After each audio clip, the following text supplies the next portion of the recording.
Bismillahirrahmanirrahim. Allahumma salli ala Sayyidina Muhammad wa ala ali Sayyidina Muhammad. Muslimin muslimat yang dirahmati Allah sekalian,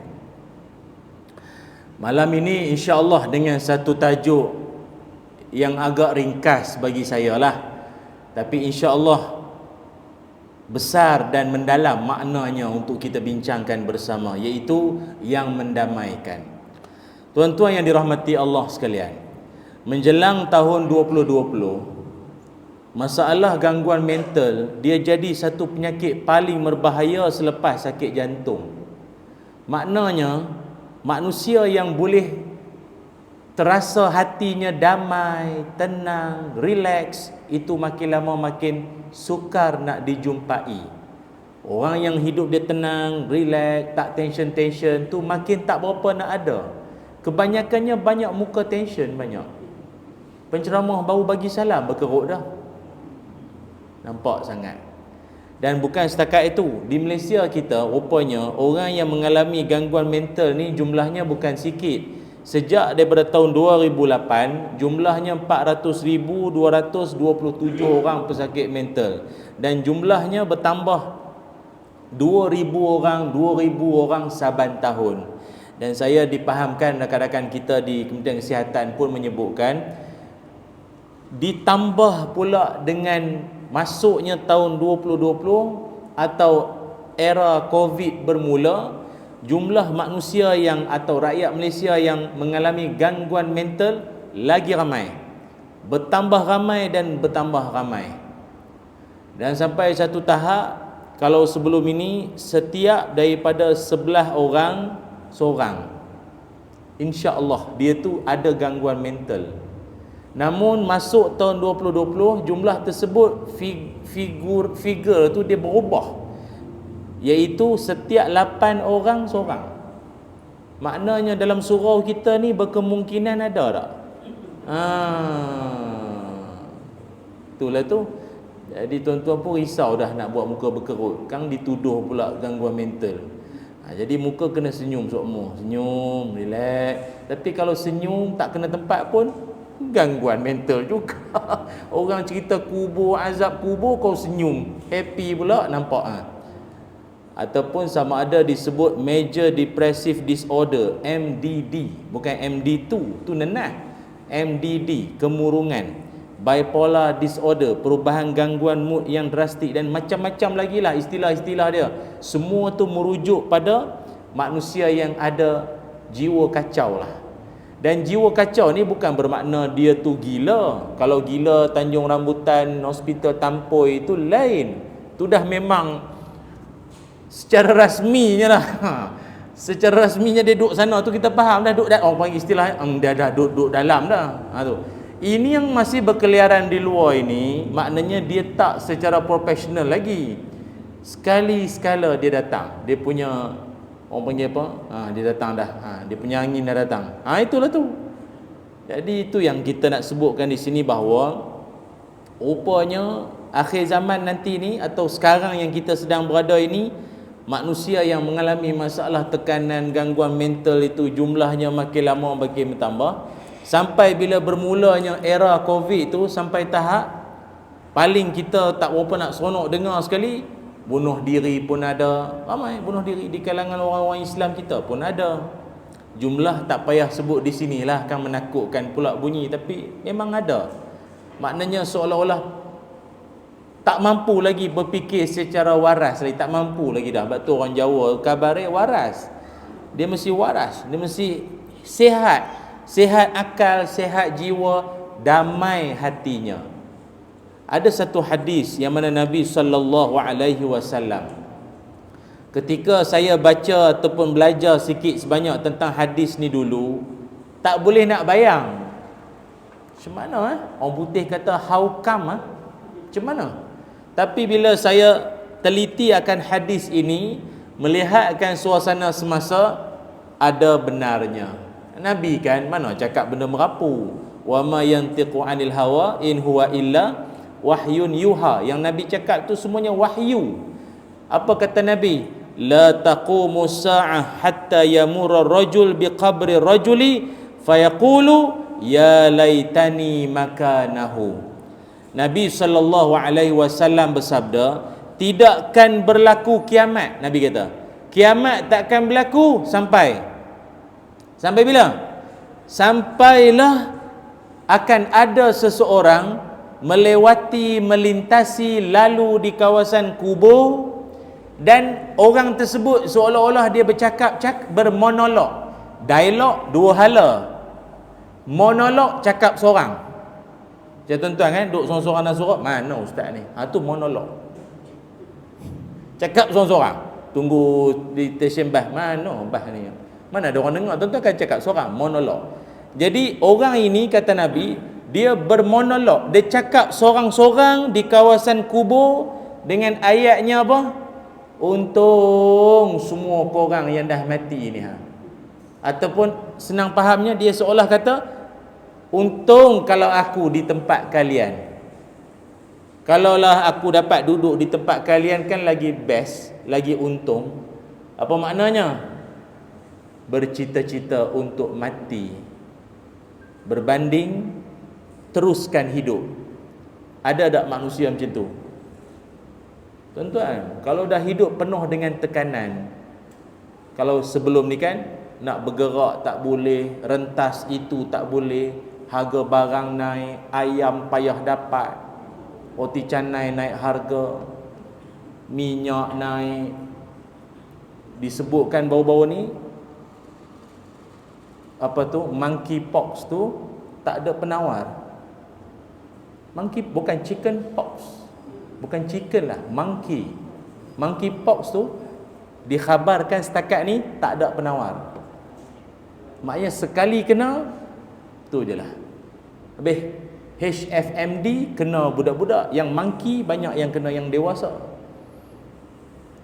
Jadi kalau orang yang tension, tekanan, dia kata kalau macam ni punya gaya hidup, baik mati.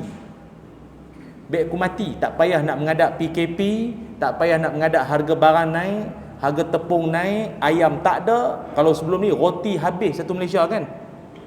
Baik aku mati macam ni. Hidup pun tak serupa hidup, terkurung. Betul tak? Jadi bila kita belajar hadis ni, kita seolah-olah macam ada ke orang macam tu? Tak. Bila sampai zamannya baru kita faham. Oh, ini yang Nabi sebut. Ada orang bercita-cita untuk mati. Tuan-tuan tahu masa PKP hari tu, berapa ramai kawan-kawan kita terjejas.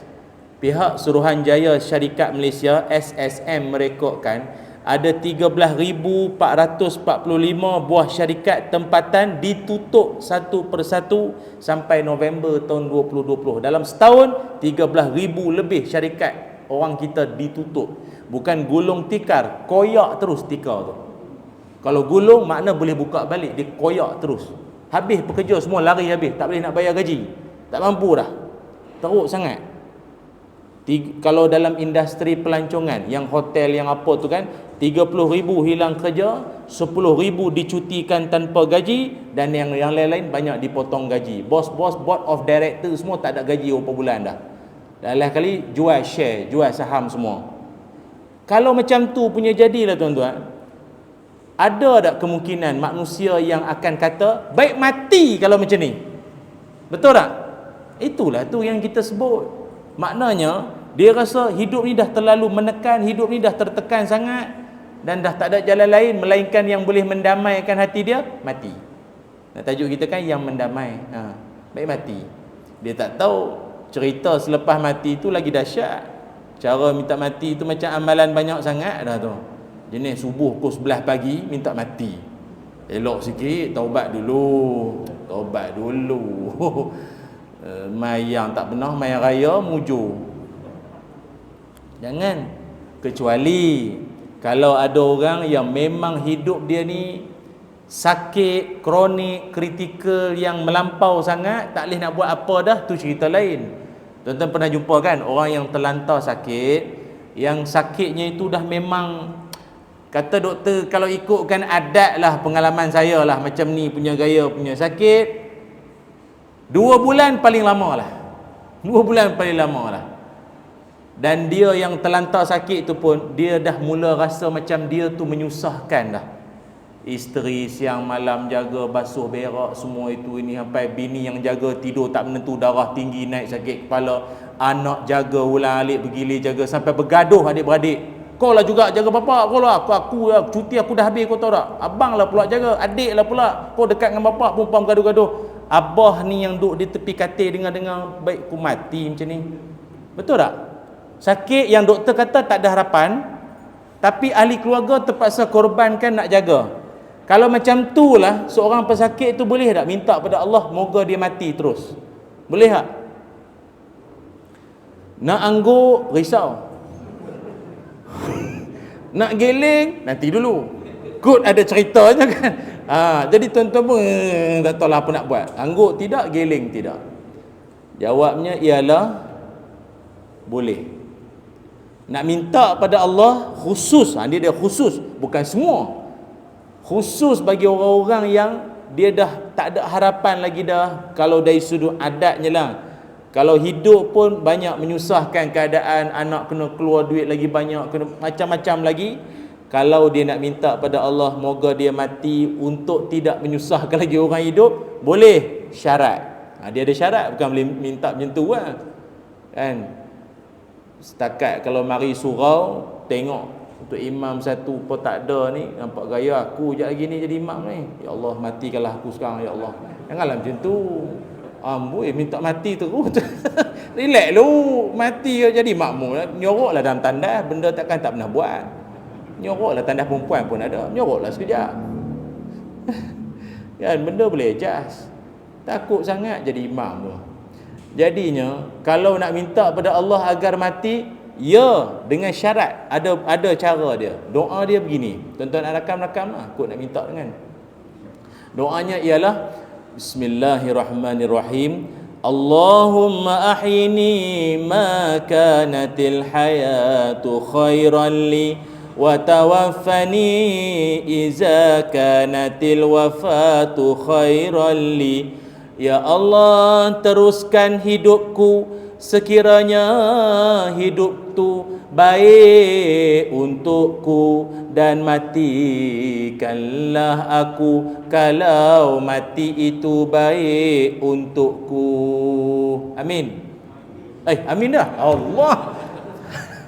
Makan lu kan. Ini khusus untuk orang yang tadi ni. Maknanya kalau dia kita melawat dia, mulut dia tak habis-habis duk sebut baik aku mati, baik aku mati, baik aku mati. Pesan kat dia, jangan cakap macam tu. Ayatnya macam tadi, Allahumma ahyini ma kanatil hayatu khairan li wa tawaffani iza kanatil wafatu khairan li. Panjang ustaz, Melayu ada Melayu. Terjemahan boleh kot? Boleh. Ya Allah, teruskan hidupku kalau ia baik untukku. Ya Allah, matikalah aku kalau mati itu baik untukku. Maknanya apa? Serah pada Allah. Jangan mandai-mandai buat pala tahu mati itu lagi bagus. Bukannya kau tahu mati itu bagus tak bagus. Kan kau mati lagi huru-hara jadi. Jadi Allah yang tahu elok tak elok. Jadi serahkan pada Allah Subhanahu wa taala. Hadis riwayat Imam Muslim. Muslimin muslimat yang dirahmati Allah sekalian. Jadi oleh kerana itu, sikit sebanyak macam mana kita nak menangani ataupun nak mendepani suasana dugaan mencabar, cobaan akhir zaman yang macam-macam ini, sampai membuatkan ramai tension, tertekan, stres, hidup ni macam-macam. Dia kalau Malaysia ni gagah lagi. Kalau luar negara tuan-tuan, teruk sangat dia punya laporan-laporan berita dia. Kalau tuan-tuan rajin baca lah, ada di luar negara ni sampai tahap macam contoh kalau macam di negara Jepun. Jepun ni tuan-tuan tahu dia orang ni negara maju. Tapi walau dalam kemajuan dia pun, rakyat dia yang semangat bekerja memang itu penyumbang dia. Dia orang rakyat Jepun ni kerja 2124 jam setahun atau 42.5 jam dalam seminggu. Dia orang ni ada semangat kerja yang memang dia kerja sampai mati ya. Dia boleh kerja selama 72 jam non-stop. Malah isteri-isteri dia orang pun bangga kalau suami dia orang digelar kuat kerja, workaholic, kerja kuat. Kalau suami itu balik awal daripada waktu balik, malu. Awal balik. Pergi balik. Malu kau orang. Awal balik, orang lain tak balik lagi, balik dah. Nampak pemalas. Sampai tahap tu lah. Kalau kita kat abang balik, bagus. Patut pukul 5, 3.30 balik dah. 3.30 balik dah. Mujur tak jadi Jepun, makan sushi setiap hari. Tapi disebabkan dia macam tu lah, dia tension, dia stres. Akhirnya wujudlah satu bentuk kematian, namanya kematian karoshi. Kematian karoshi ni orang putih panggil death by overwork. Mati berpunca akibat kuat sangat bekerja. Tuan-tuan tahu ada satu hadis yang mana Nabi SAW, ni mafhum ya lah, ringkas-ringkas Nabi alam siapa pula? Baru bangun apa? Tekan apa? Ke isyak dah? Awal oh, monti dah? Ke orang rumah WhatsApp apa? Lambat sangat. Tu kan dia panggil kan. Jadi dia orang ni kerja teruk sangat. Jadi sebab itu Nabi pernah berpesan pada kita. Nabi pernah mengajarkan pada kita bahawa dalam hidup ni jangan keterlaluan sangat bekerja, ataupun jangan over sangat melampau kerja tu. Mesti kena ada rehat. Ni Nabi ajar ni. Patutnya Nabi sukalah umat dia kuat kerja kan? Betul, kuat kerja, kuat, tapi kena ada rehat. Sebab ni Nabi ajar ni dalam bab qailulah. Apa qailulah? Ni tidur seketika di waktu tengah hari, nap, take a nap. Qailulah ni kan dalam 5 ke 10 5-10 minit lebih kurang lah, tidur sekejap. Dia lelap sekejap, celik tu. Kalau sejam tu bukan qailulah, membuta namanya. Dia sekejap itu. Jadi Nabi nak ajar kerja kuat, mesti ada rehat sekejap. Mesti ada relax sekejap, kena rehat sekejap. Sebab kata Nabi, syaitan tak pernah rehat. Syaitan tak pernah rehat. Jadi kalau ada di kalangan kita mendabik dada kata, oh saya kerja Zat, tak ada rehat-rehat, syaitan.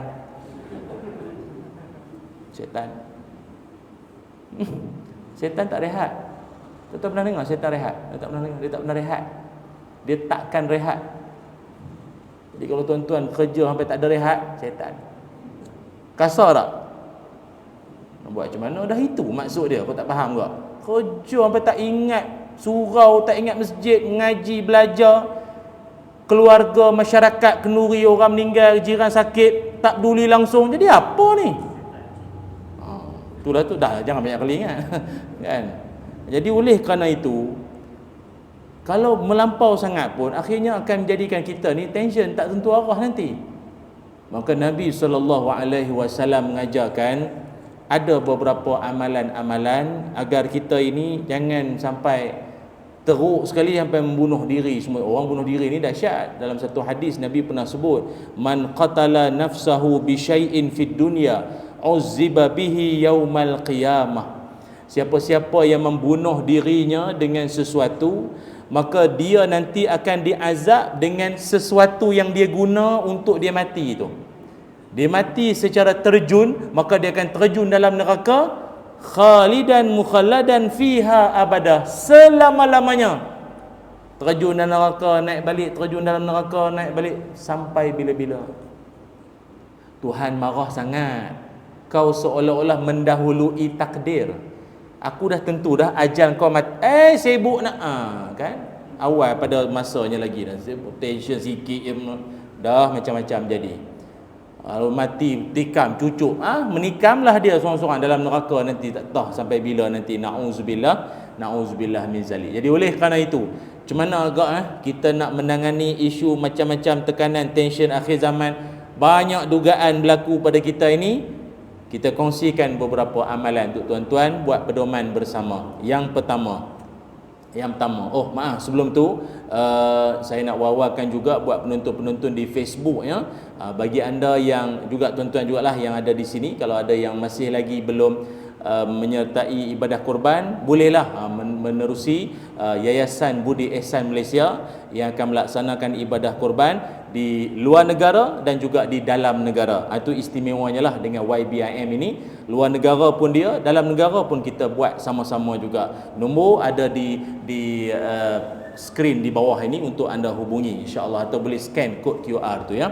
Baik, muslimin muslimat sekalian, pertama sekali, yang pertama, ulama ajar kita cara untuk redakan stres, tekanan, tension ini. Pertama, hayatilah sirah perjuangan hidup Nabi SAW. Dia dalam hidup ni, kalau kita dengar kisah-kisah perjuangan Nabi ni, sikit sebanyak hati tu dia berasa, kalau tak tension sangat, dia relax sikit, dia rasa tenang sikit. Oh, Nabi lagi teruk. Nabi lagi teruk. Kalau ada dalam kalangan kita hidupnya berasa tension sebab kematian orang tersayang dalam hidup dia, pas seorang-seorang meninggal, yang abahnya COVID, yang anaknya meninggal, kemalangan, yang mak meninggal sakit, meninggal patuk ular ni. Ya Allah, pasal apa aku ni bertimpa-timpa Lepas aku ni tension. Sabar. Nabi SAW juga tidak terlepas daripada ujian yang macam tu. Nabi kehilangan orang tersayang bukan setakat isteri dan pak saudara, paman tu. Lebih lagi bapa dan ibunda Nabi kan, daripada kecil ni. Dari kecil lagi bapa dah tak ada. Lahir pun sekejap dengan mak meninggal. Sempat dengan atuk meninggal. Sempat dengan paman dia, pak saudara dia pun meninggal. Sempat dengan isteri meninggal. Dapat anak pun meninggal. Tuan-tuan tahu kan, anak-anak Nabi kebanyakannya meninggal kecil atau usia muda. Zainab sekitar pada tahun 8 Hijrah. Al-Qasim meninggal tak sampai setahun. Baby lagi, dengan keletah dia, dengan ragam dia tu, meninggal di saat kita tengah duk syok main. Allah. Ruqayyah meninggal usia muda juga, 24 tahun. Ummu Kalsum 28 tahun. Abdullah kurang daripada setahun. Ibrahim 2 tahun. Kebanyakan anak-anak Nabi meninggal, wafat kecil-kecil. Fatimah wafat betul-betul lepas Nabi meninggal dunia. Tak lama lepas tu, beberapa bulan selepas tu, Fatimah pun wafat, meninggal dunia. Tapi yang lain-lain tu meninggal kecil-kecil. Bayangkanlah bapa yang mandikan jenazah anak. Seorang. Tak ada rasa macam apa-apa kau dalam hati. Kan? Allah sayang ke aku, tapi orang yang aku sayang ni seorang-seorang pergi ni. Apa cerita ni? Kalau nak ikutkan tension, Nabi terlebih dahulu boleh tension, boleh pada kita lagi dah. Ni sebab tu apa yang berlaku pada Nabi ni seolah jadi buah semangat untuk kita.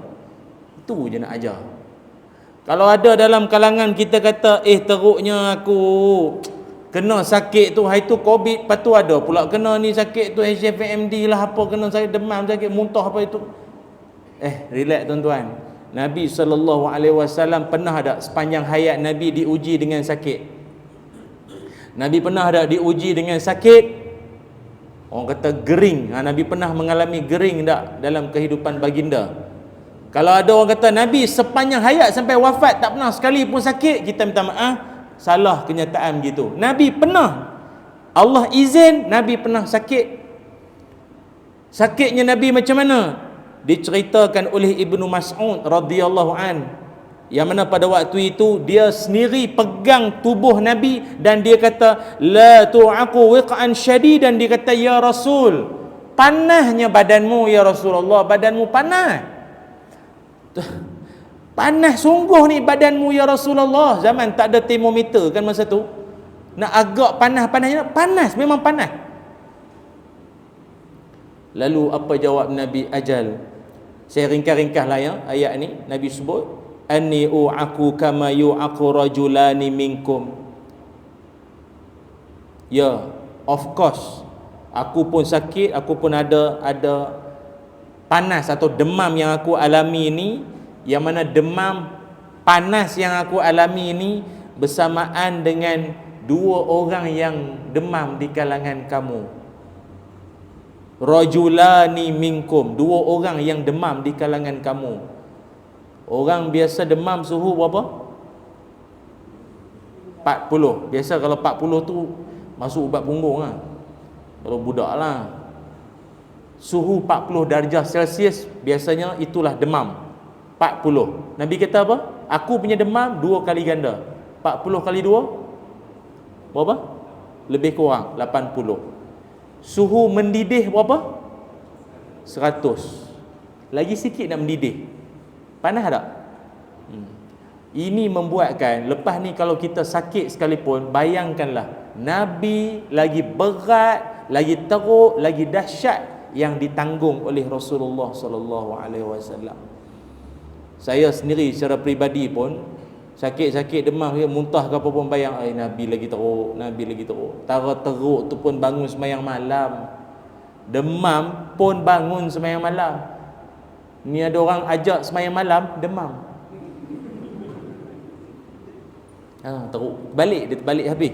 Tu, pertama sekali apa tadi apa? Macam mana nak bagi hati kita jangan tension, relax. Hayatilah sirah Nabi sallallahu alaihi wasallam.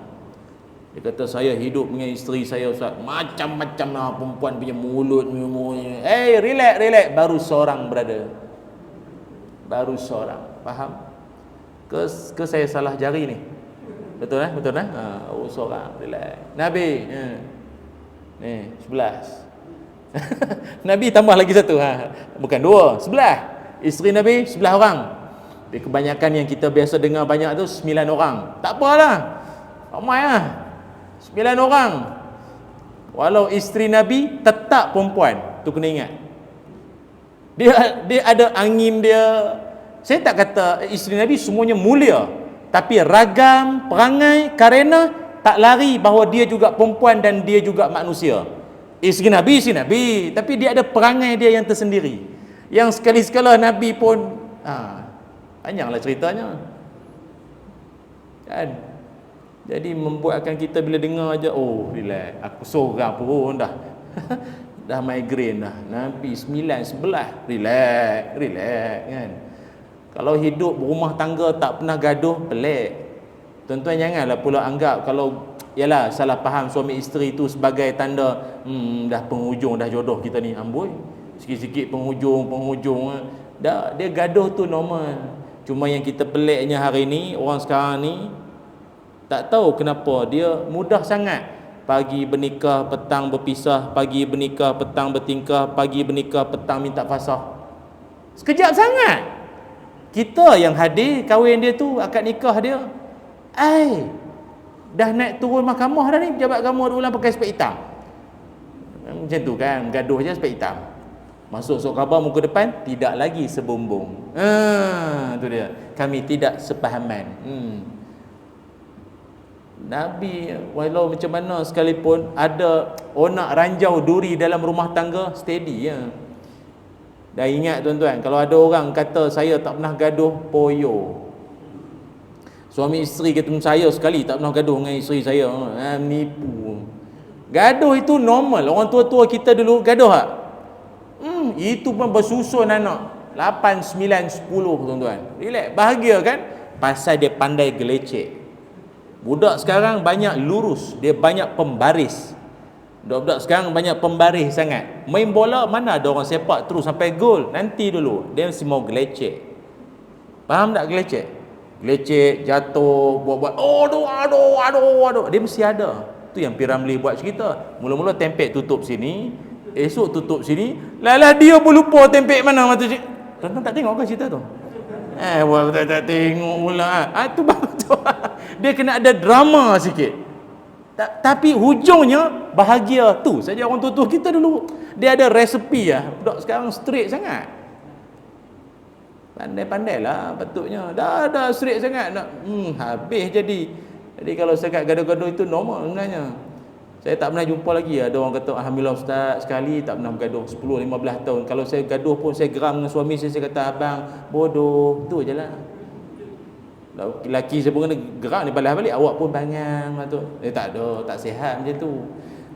Itu ingat ya. Jadi pertama sekali hayatilah kehidupan sirah Nabi sallallahu alaihi wasallam. Satu. Yang keduanya, Kang Isyak beritahu dah masuk dah bang? Belum lagi kan? Isyak beritahu Yang keduanya adalah Nabi sallallahu, yang keduanya kata para alim ulama, untuk nak meredakan kalau hidup ni tension tertekan, mendamaikan jiwa kita ini bagaimana? Keduanya, jangan lupa untuk memperbanyakkan berdoa pada Allah Subhanahu Wa Taala, iaitu doa untuk elak stres. Dia ada doa dia, yang mana doa itu merupakan rangkuman kepada 8 perkara minta berlindung pada Allah Subhanahu Wa Taala. Sehingga doa ni pun tuan-tuan dah biasa bacalah, tu imam baca, tuan-tuan amin selalu dah. Doanya apa? Kita baca ramai-ramai. Allahumma inna na'udzubika minal hammi wal hazan, wa na'udzubika minal ajzi wal kasal, wa na'udzubika min wa qahrir rijal. Dalam doa tu, tuan-tuan tahu tak? Awal-awal ayat dia apa dia? Hammi sama hazan.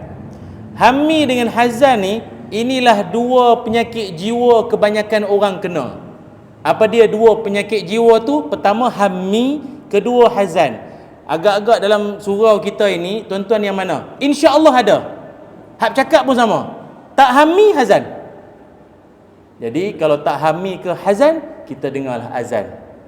Ya, kita bagilah laluan azan isyak dulu tuan-tuan, boleh ya? Kan azan kan? Azan dulu ya. Dan kita akan sambung lagi selepas ini, dan jangan ke mana-mana. Alhamdulillah, muslimin muslimat yang dirahmati Allah sekalian.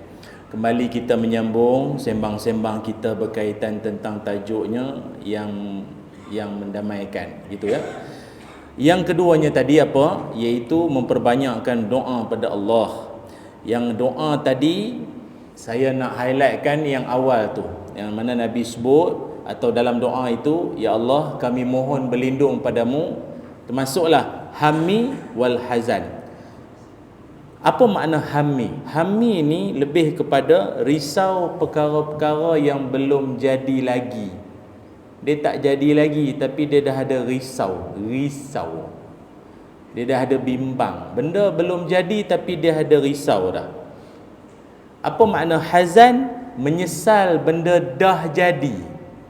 Yang belum jadi dia risau, dah jadi dia menyesal pula. Duduk paling depan, menyesal pula duduk paling depan. Kalau duduk tepi pintu, boleh ke balik dulu? Contoh. Tu tension lah tu. Pertama tadi apa dia? Hammi, risau benda belum jadi. Anak tu kadang bagi tahu kat mak dia, kata nak menikah lah mak, nak kahwin, nak kahwin lah. Mak dia risau dah, habislah engkau anak lelaki mak kahwin, sayang bini lebih pada mak lagi dah. Anak tu menikah pun tak lagi, tapi dia dah ada bimbang anak dia tak sayangkan dia. Pernah jadi tak? Masalah tu. Ramai orang terperangkap dalam hidup sebab tu lah tu. Benda belum jadi yang bimbang pasal apa? Kalau kita rancang elok-elok, kita betul-betul doa pada Allah, tawakal betul-betul, insya-Allah, tu saja. Kadang kita nak buat program ni pun bukan tak ada risau takut tak ada orang. Kan buat program syok sendiri, banner terpampang dah, penceramah pun edit elok gambar. Tak ada orang, risau kan, kena kutuk dalam grup kan. Mana penceramah TV tak ada orang pun. Buat dulu kadang risau benda belum jadi. Ataupun suami kadang kerap sangat pergi masjid. Ada ke isteri yang risau, awak ni rajin sangat pergi masjid, wangi pula tu.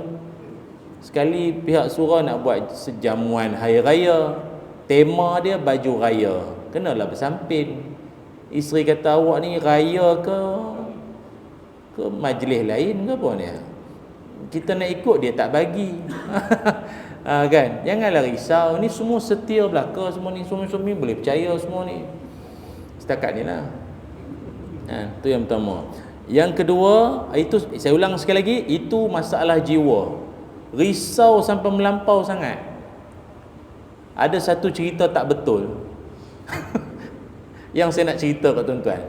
Tapi saya isytihar dulu lah, ni cerita tak betul tau. Tapi dengar je lah tuan-tuan ya. Ada seorang perempuan ni, dia tak boleh tidur malam. Tengok cerita tak betul pun dengar. Dia tak boleh tidur malam. Sebab apa? Dia duk membayangkan penyamun masuk rumah. Lagi-lagi bunyi krak krak krak krak. Penyamun lah. Penyamun mana anak balik tuition? Lewat malam balik. Penyamun. Benda tu berlarutan lama sampai dia ni jadi orang masalah tak boleh tidur malam, kena makan ubat baru boleh, tak boleh tidur kat, dia risau sangat. Sampai suami dia pun tension dah. Sikit ada penyamun, dia risau sangat. Sampailah satu malam suami dia turun nak minum air, rumah 2 tingkat, turun nak minum air, betul-betul penyamun dah ada di ruang tamu dah.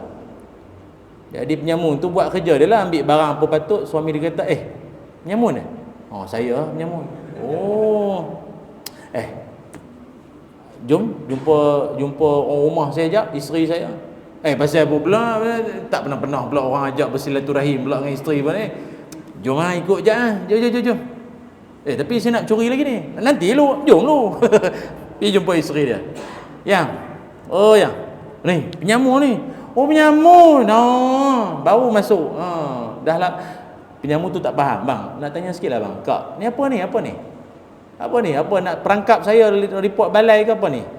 Dah, isteri saya ni, dia dah bertahun-tahun saya menikah dengan dia, tidur tak boleh nak tidur pasal duk bayang penyamun masuk. Jadi malam ni awak betul-betul masuk, saya ingat baru dia boleh tidur. Jadi terima kasihlah cik penyamun Cerita tak betul. Apa nak sebut, tak mustahil tau. Benda yang selalu dirisaukan betul-betul jadi. Dia macam doa kan, bukanlah kata doa sangat, tapi benda tu duk bermain sangat, jadi sungguh baru tahu. Dan saya ingat tuan-tuan pun banyak pengalaman. Pernah kan, benda yang bimbang tu yang jadi. Pernah tak? Jadi janganlah bimbang sangat, relax saja, serah pada Allah ya. Risau suami cari lain, cari sungguh baru tahu. Jangan, jaga yang ada elok-elok ni. Suami-suami kan payah sangat jaga. Sekian dimaklumkan, tu je lah, dia tak ada lebih kan. Tu yang kedua, betul tak? Yang kedua, penyakit jiwa yang kedua dalam doa tadi, al-hazan. Apa makna hazan? Menyesal perkara yang sudah pun jadi. Benda dah jadi duk menyesal. Menyesal aku kerja kat sini, menyesal aku kahwin dengan dia, menyesal pun anak dah 6. Menyesal, dia menyesal tu. Kalau tak ada anak tu lain cerita, anak dah 6 menyesal apa? Menyesal kahwin dengan dia, menyesal lantik dia jadi pengurusi surau, menyesal bagi idea, lalah aku juga kena buat. Kan ada orang macam tu. Dalam mesyuarat dia yang usul idea. Sekali elok haji yang bagi idea tadi, boleh buat kot. Aduh menyesal. Saya bagi cadangan je. Dak, yang bagi cadangan tu biasa ada pengalaman. Buat. Menyesal pula aku tahu aku tak cakap tadi. Tu yang lalah dalam mesyuarat tu banyak senyap tu. Cakap lebih-lebih kan aku yang kena, lebih diam. Menyesal ni lebih kepada, hazan ni lebih kepada menyesal benda dah jadi.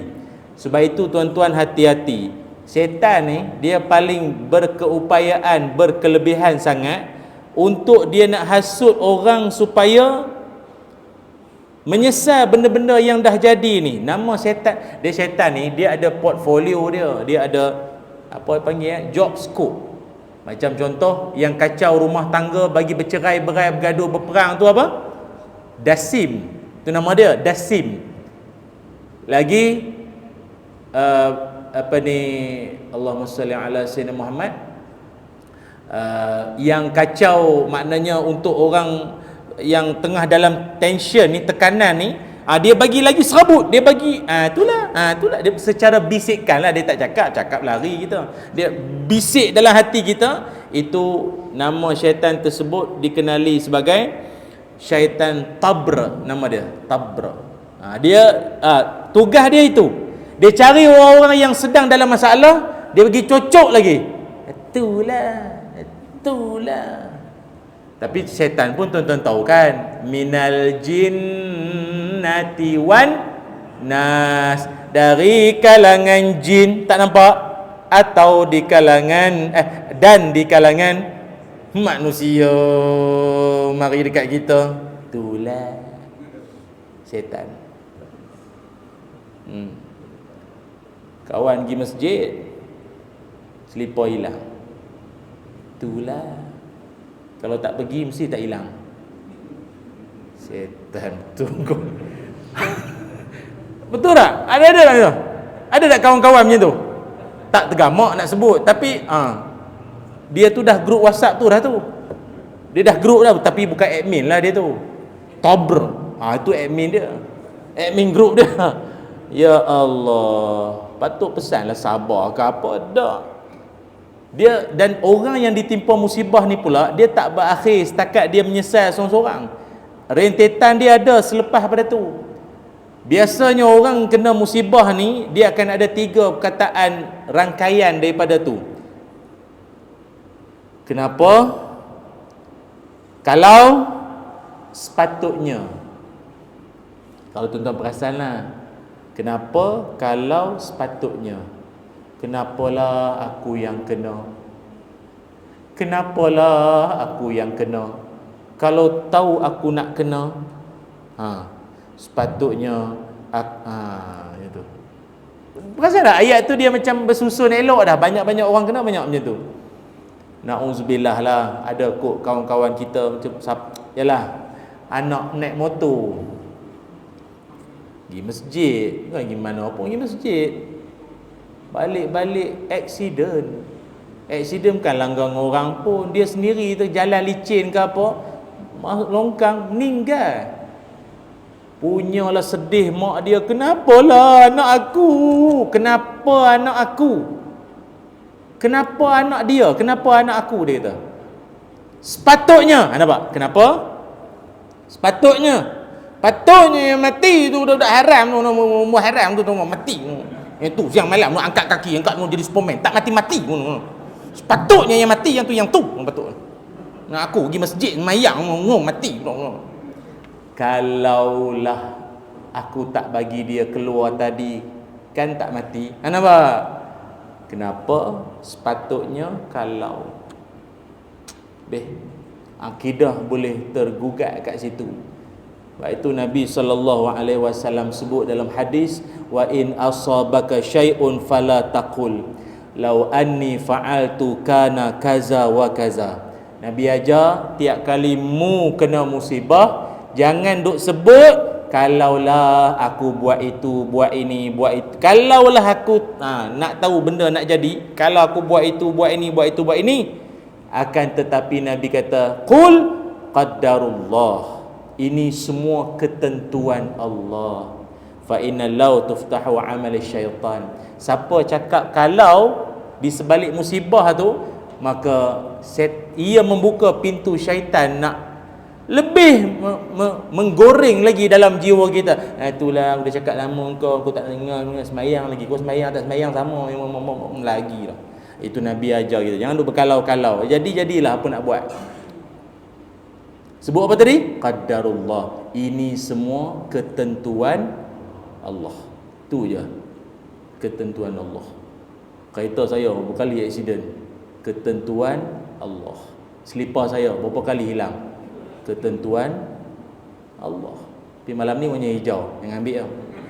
Tak larat lah. Ketentuan Allah. Itu saja ya. Nak beritahu yang tu tapi kena lapik sikit. Tu. Yang kedua. Yang ketiga, ulama ajar kita, berapa saya berhenti ni? Cakap je lah ya. 10. Boleh. Yang ketiga.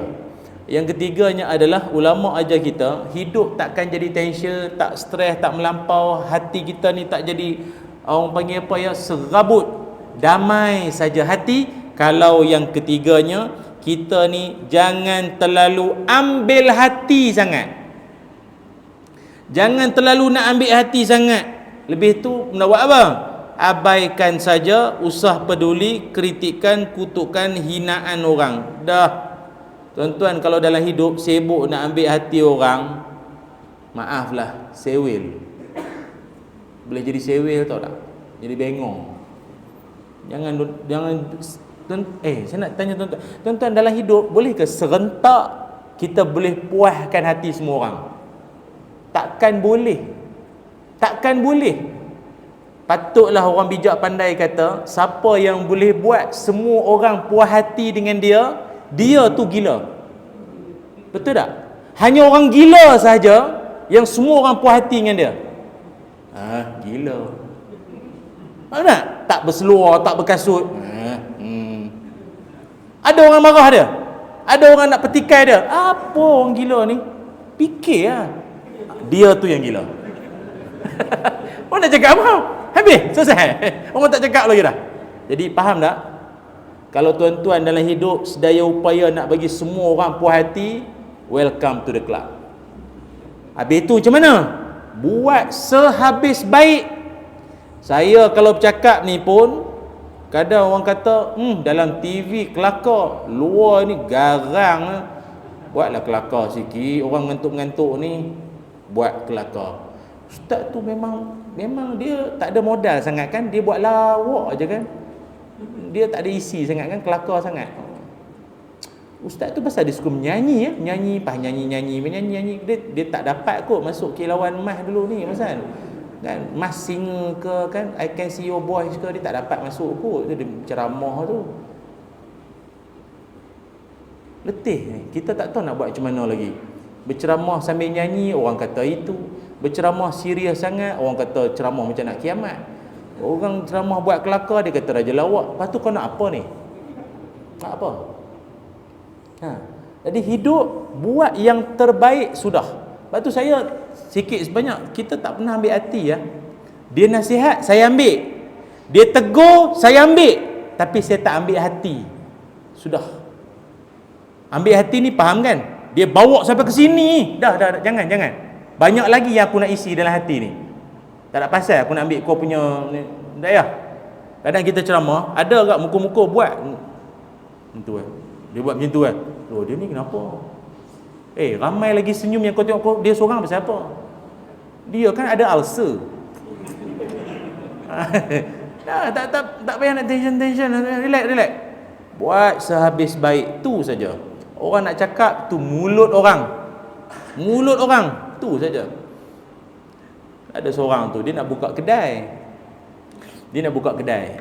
Jadi dia pun orang baru di situ. Jadi dia pun berkenal-kenalan, berkawan dengan orang situ. Jadi dia pun nak buka kedai. Kedai dia pula jual ikan. Bukan apa sangatlah runcit ke apa tak. Dia jual ikan semata. Sayur tak ada apa tak. Ikan saja. Jadi nak bagi orang kenal dia pun buatlah signboard. Signboard tu dia tulis apa? Di sini menjual ikan segar. Di sini menjual ikan segar. Maknanya kalau tak signboard ke mungkin kain rentang ke begitulah kan. Di sini menjual ikan segar. Okey. Jadi banyak orang lalu lalang nampaklah, ada orang jual ikan segar di situ. Okey. Mari satu orang. Cik, pelanggan pertama saya. Sila-sila nak beli ikan ke apa? Tak. Saya tak nak beli ikan tapi saya nak tegur sikit. Tegur? Ada yang tak kena ni dengan tulisan ni. Kenapa tulis di sini menjual ikan segar? Sebab saya daripada jauh saya nampak di sana. Saya daripada hujung sana saya nampak di sana. Yang di sini tu cik seorang tokey. Saya dari jauh nampak di sana. Jadi sepatutnya tulis di sana. Yang di sini ni cik seorang je tokey. Kata tokey tu ya tak ya agak. Dia pun padam perkataan di sini. Maka yang tinggal di situ hanyalah menjual ikan segar. Okey. Mari pula orang lain. Cik, sila-sila nak beli ikan. Tak, saya tak beli tapi saya nak tegur sikitlah. Cik, orang baru sini meniaga. Apa pula? Kenapa tulis menjual ini semua ni memang kedai semua ni. Semua orang meniaga, mana ada muzium. Ini bukan pameran, ni memang jual. Kami tahu, apa ingat kami orang kampung tak tahu, ini jual. Tak payahlah tulis menjual ikan segar. Ni semua mesti jual kan? Tak payahlah tulis menjual. Habis tu yang kelapa, yang santan semua tu jual.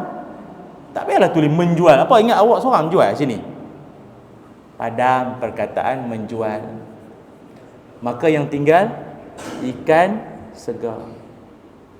Mari pula orang lain. Cik, nak beli cik? Ada. Saya nak tegur. Apa lagi? Cik, tak payahlah tulis ikan segar. Kalau nak mengaku segar, semua orang boleh mengaku segar. Semua boleh. Tak payahlah tulis segar. Tak payah tulis segar. Maknanya ikan tu pun orang dah beli dah. Segar tak segar pun kalau dah tak ada orang beli juga. Tak payahlah tulis segar. Habis tu kalau yang tak segar tu tak laku lah nanti. Janganlah duk mengaku sendiri. Bukan saya tak tahu ni yang merah-merah mata bukan segar sangat. Nipu. Dia padam perkataan segar. Yang tinggal hanya kan.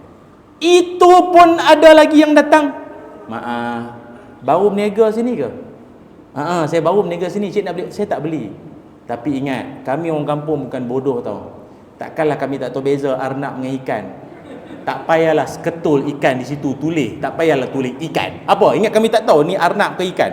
Tak payahlah tulis ikan. Kami tahulah ini ikan. Bau daripada jauh pun bau hanya ikan. Tahu. Lah tak ada satu pun signboard. Bila tak ada, orang pun tak tahu situ jual. Padat. Betul tak?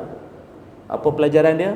Hidup nak dengar cakap semua orang apa benda tak jadi. Sebab tu saya mana-mana pun, tak kira lah pengurusi persatuan ke, pengurusi mana pihak sekalipun, persatuan ke apa, jangan duk buka sangat. Nak buka pandangan, cadangan boleh, tapi jangan sampai kita tak ada keputusan. Nak terima semua kan, lalah tak buat sampai sudah. Jangan macam tu. Sebab tu kita lantik dia sebagai pengurusi kita. Sebab tu kita lantik dia sebagai ketua kita. Sebab dia yang akan buat keputusan. Kalau semua nak dengar cakap semua, siapa nak? Tak jalan lah kerja. Dan bila dia dah buat keputusan, kita kena aku lah. Kita yang pilih dia kan. Kenapa? Macam nak PRU ke apa ni? Kan? Cara cakap tu kan? Mungkin lah kot. Itu je lah. Pilih kan? Itu je. Allahu Akbar. Itu. Jadi oleh kerana itu, jangan duk tension, jangan duk stres. Caranya apa? Jangan ambil hati sangat. Itu saja. Itu saja. Relax, buat relax je. Itu yang keberapa? Yang ketiga. Yang keempat, agar hidup bahagia, hidupmu tenang, hidup kita ni damai, sebaik-baiknya adalah iaitu dengan menjaga hubungan sesama kita manusia. Jaga hubungan kita sesama manusia. Apa maknanya? Dalam satu hadis Nabi sallallahu alaihi wasallam mengajarkan al-mu'minul ladzi yukhalitun nas wa yasbiru ala azahum. Nabi kata mukmin yang bagus. Ni Nabi sebut ni. Mukmin yang bagus tu siapa? Mukmin yang bagus. Mukmin yang bercampur, bergaul dengan masyarakat. Dan bukan setakat dia bercampur bergaul saja, wa yasbiru ala azahum, dan dia boleh bersabar dengan macam-macam ini, mulut lah ni, belakang cakap ni, orang grup WhatsApp lah semua ni, dia boleh sabar. Itu lagi bagus daripada mukmin bergaul dengan orang pun tidak dan tak boleh bersabar dengan kerana orang ramai. Tu Nabi sebut. Dan memang itu memang fitrah kita manusia. Manusia ni dia hidup atau dia makhluk sosial, makhluk bermasyarakat. Kita ni tuan-tuan kalau nak hidup ni ceria, bergaul lah dengan orang. Duk seorang-seorang nanti ni senang nak tension. Sebab tu saya selalu berpesan, mana-mana ibu-ibu, yalah khususnya golongan IT lah, bukan information technology, ibu tunggal. Ibu-ibu tunggal ni jangan duk seorang-seorang di rumah, pergilah berkawan. Grup berzanji lah, kelak surah Yasin ke apa, pergilah join kawan dengan orang. Duk seorang siang malam tengok orang jual mok, jual batang penyapu, tengok. Tahu kan, sekarang kan banyak rancangan di TV tu jual periuk siang malam. Tak sebutlah rancangan mana, tapi tengok tu cerita. Lepas tu marilah sekali-sekala drama pula, menantuku hantu, elok. Lepas tu mulut macam menantu aku, sama. Hidup tak berkawan dengan orang tu jadi serabut. Berkawan, jumpa ramai orang, walau hidup rasa macam tension, jumpa orang yang hidup dia lagi tension, aku okey lah. Anak aku walau macam tu pun kurang-kurang dia kirim duit. Kawan aku anak dah lah tak kirim duit, kirim salam pun tak, kirim duit pun apa pun tak ada. Wala salam wala kalam ni. Anak aku ni walau tak balik pun dia kirim duit. Kan? Tapi kalau jenis tak bergaul dengan orang, kita pun tak tahu cerita orang luar tu apa. Lepas tu bagus, mari surau, mari masjid, berkenal-kenalan dengan sesama kita, bertukar-tukar cerita, hati kita jadi relax. Kita akan jadi seronok. Kita rasa kita lah hidup paling terbeban. Tak, ada orang lagi susah hidup dia. Sikit sebanyak dia jadi hati kita kembali tenang. Wallahu alam. Cukuplah setakat ni jelah sembang-sembang kita malam ni tuan-tuan. Mudah-mudahan 4 amalan yang saya kongsikan itu dapat memberikan sikit sebanyak membangkitkan jiwa kita untuk dalam stres tekanan dunia akhir zaman ni tak bermakna kita tak boleh nak mencari kedamaian dalam hati kita. Allah senantiasa bersama-sama dengan orang yang bersabar insya-Allah. Bismillahirrahmanirrahim.